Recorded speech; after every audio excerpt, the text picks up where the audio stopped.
ఎప్పటికప్పుడు తాజా వార్తలను అందిస్తున్న హోమ్ న్యూస్ కి స్వాగతం.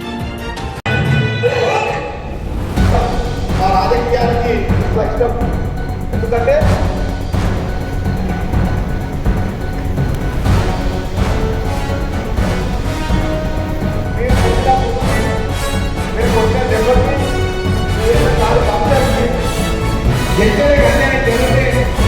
ఎవరైనా కానీ నేను ఎదురుస్తున్నాను, మీరు చూస్తున్నారు. మొన్న కూడా అన్నారు మినిస్టర్లకు ఎక్కువ పోతుంది, మా ఎమ్మెల్యేలకు తక్కువ పోతుంది. ఎందుకంటే మమ్మల్ని ఎమ్మెల్యేలకు గెలిపిస్తేనే కదా మినిస్టర్లు సీఎం అయ్యేది.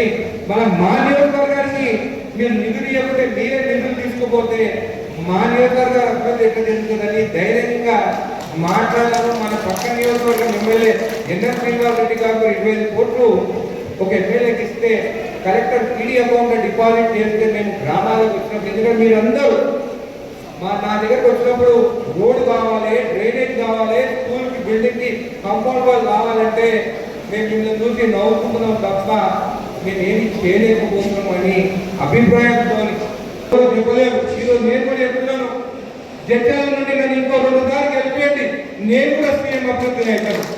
సాయం 2 సార్లు గెలిపేయండి, సాయం కూడా సీఎం అభ్యర్థి అవుతాడు. అంటే కాంగ్రెస్ పార్టీలో ఎవరికైనా కానీ అవకాశం వస్తుందని చెప్పి మీకు తెలియజేస్తున్నాను. ఇప్పుడు సీఎం రేవంత్ రెడ్డి గారు మన జిల్లా మా మిడ్జిల్ మండలం నుంచి ఫస్ట్ టైం డిప్యూటీ గెలిచింది సీఎం రేవంత్ రెడ్డి గారు. నా కాన్స్టిట్యున్సీ మిడ్జిల్ మండలం, మిడ్జిల్ మండలం అందరికీ ఉన్నారు. వాళ్ళు గెలిపిస్తే ఈరోజు ఆయన సీఎంగా మన రాష్ట్రానికి, మన జిల్లా నుండి సీఎంగా అయినారు. బాగా తీసుకున్నారు. ఈరోజు నేను కొట్లాడుతుంటే కూడా నన్ను ఒక మాట అన్నాడు, అన్నిటితో ఒక బోల. ఆయన ఎప్పుడైనా కానీ దగ్గర కోసం కొట్లాడతాడు, ఆయన ఎప్పుడైనా కానీ ఉదయపూర్ రైతుల గురించి మాట్లాడతారు. కానీ వేరే కొంతమంది ఎమ్మెల్యేలు లాగా కాదు. టీఆర్ఎస్ ఎమ్మెల్యేలు అయితే వాళ్ళు పోయి కాంట్రాక్టర్ పైసలు అడుగుతారు. కానీ అనిరుద్ధ్ కానీ మన కాంగ్రెస్ పార్టీ వచ్చి మన కార్యకర్తల గురించి, రైతుల గురించి మాట్లాడతారు. मजबूत करना ताकि राहुल गांधी